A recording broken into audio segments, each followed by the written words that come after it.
There's a kind of loneliness that doesn't always show itself. It doesn't wear the usual signs of sadness, nor does it cry for help. It's quiet, almost invisible, the type that hides behind smiles, behind busy schedules, behind the familiar words, "I've just been occupied lately." But deep inside, there's a dull ache that never truly fades. It's not the kind of loneliness that comes from being alone in a room. It's the loneliness of realizing that no one truly sees you, that your absence might go unnoticed, that your presence barely echoes. It's the weight of feeling invisible in a world full of noise. This kind of silence grows gradually. It's not loud or desperate. It's subtle, but constant. Over time, it begins to shape the way you think, how you feel, and even how you move through life. Many assume that people who have few or no friends are simply antisocial or uninterested in others. But that's rarely the full truth. Often, it's the opposite. These people care deeply. They notice everything. The shift in someone's tone, the forced smile that hides exhaustion, the small signs others miss. They sense energy, emotion, and subtle disconnection. And over time, that sensitivity turns into retreat.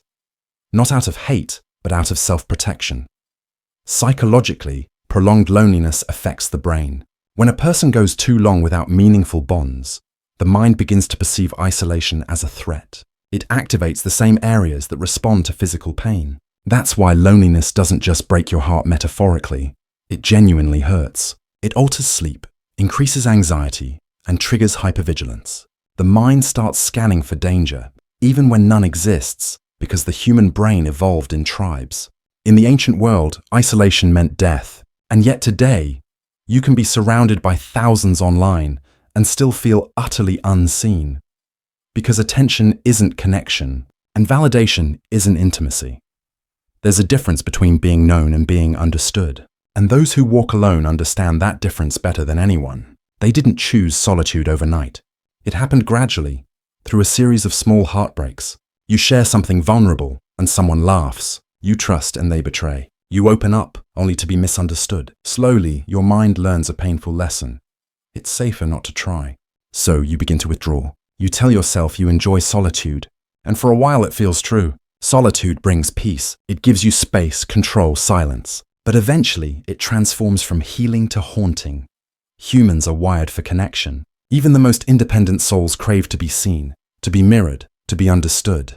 But when years pass without that reflection, something changes. Your inner voice becomes louder than the world around you. You replay old conversations, lost friendships, and wonder what went wrong. You question yourself. You blame the world. But in truth, it's neither. It's simply the complex interaction between human psychology and emotional pain. There's a concept known as learned social helplessness. It happens when repeated attempts to connect end in failure until your mind associates vulnerability with rejection. So, even when good people appear later, kind, open, accepting, you can't fully let them in. Your guard remains up. You convince yourself that being alone is better. But deep down, you're still searching for that one person who just gets it, who doesn't need explanations, who understands silence. The more you crave it, the more unreachable it feels. Because loneliness slowly convinces you that you don't deserve friendship. It tells you that you're too much or not enough. It whispers that people have better things to do. And after hearing it long enough, you start to believe it. You begin rejecting yourself before anyone else gets the chance to. You isolate not out of pride, but out of protection. And yet, those who seem alone often don't look lonely. They smile, they work, they laugh, they post happy photos online. But beneath that, they live two lives. The one everyone sees and the one they actually feel. They've built a version of themselves designed to survive without connection. But that version often feels hollow, like they're watching their own life from the outside. It's easy to misjudge people who have no friends. Society labels them as odd, distant, or cold. But if you look closely, you'll see quiet heartbreak behind their distance. Moments where they gave too much to people who didn't stay. And that repeated loss reshaped their identity. They learned to equate vulnerability with danger, intimacy with pain. So they adapt, but the cost of that adaptation is high. Without connection, your world becomes small. Your emotions start to echo back only within yourself. No one challenges your perspective. No one balances your thoughts. And slowly, empathy fades. Not because you stop caring, but because you stop sharing. Empathy is like a muscle. When it's unused, it weakens. People who spend years in isolation can become emotionally numb. not by choice, but by necessity. It's the brain's way of protecting itself. Yet paradoxically, those who are most alone often crave connection the most. They think about it deeply. They romanticize it.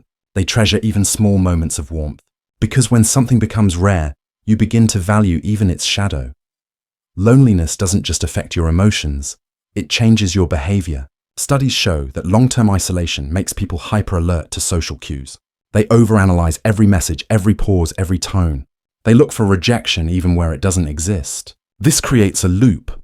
Caution turns into distance turns into misunderstanding, and misunderstanding deepens the loneliness. None of it is their fault. It's just the mind's way of preventing more pain. Loneliness also changes how you perceive time. Without people to share moments with, days start to blend together. Time slows down. Psychologists have found that isolation literally alters how we experience time. Minutes feel heavier, hours longer, because life feels paused. You stop living in the flow of moments and start living inside your thoughts. And yet, there's beauty hidden in this silence. Solitude, when chosen consciously, can be transformative. History's greatest thinkers, artists, and philosophers have often spent years in silence. But the key difference is choice. Chosen solitude heals. Forced solitude hardens. One reconnects you with yourself. The other convinces you that you're unworthy of connection. And many people who live alone walk the thin line between the two. They say, "I like being alone," or "I'm just not social." But deep down, they miss the kind of laughter that feels effortless, the kind shared between souls who don't need to explain themselves. Friendship isn't just about company. It's a mirror. It reflects back parts of us we can't see alone. Without it, it's harder to know how you're growing, or if you're growing at all. Because we don't fully become ourselves in isolation.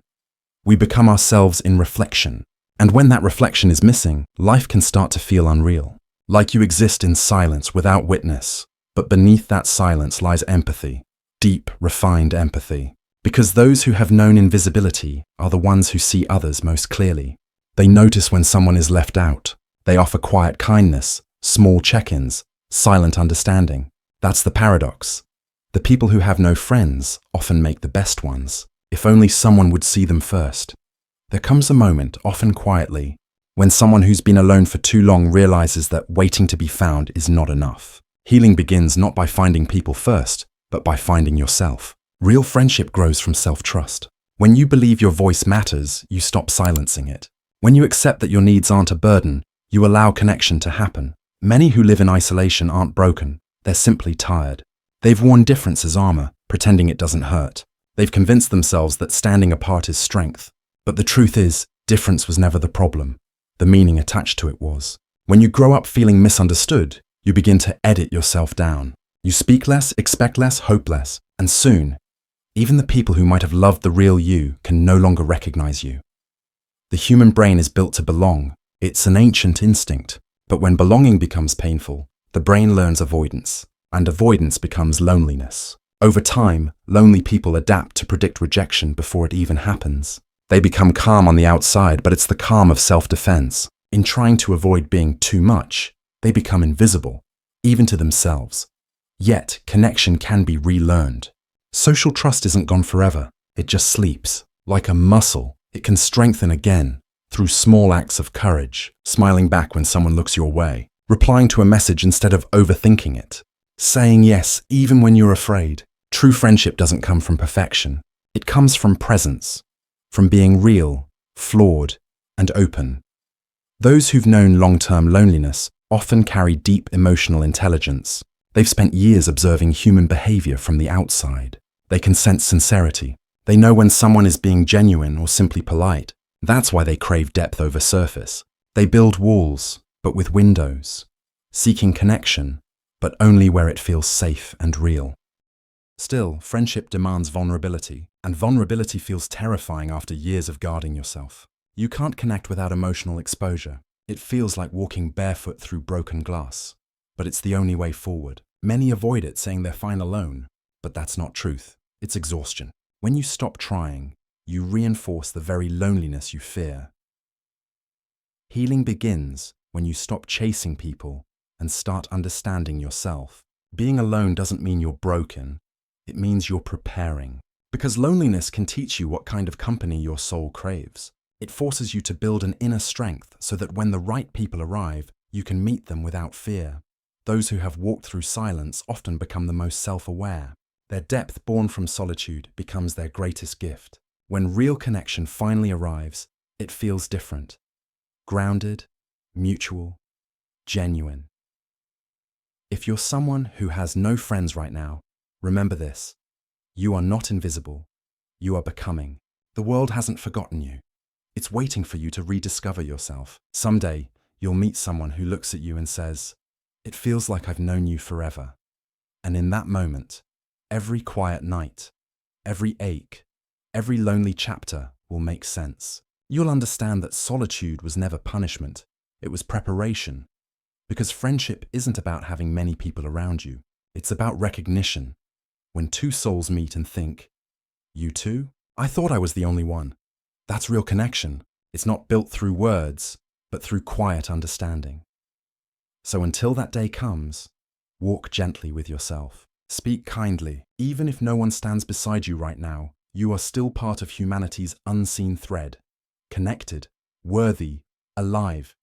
If this spoke to your heart, remember, even silence has meaning. Subscribe for more stories that see what words often can't.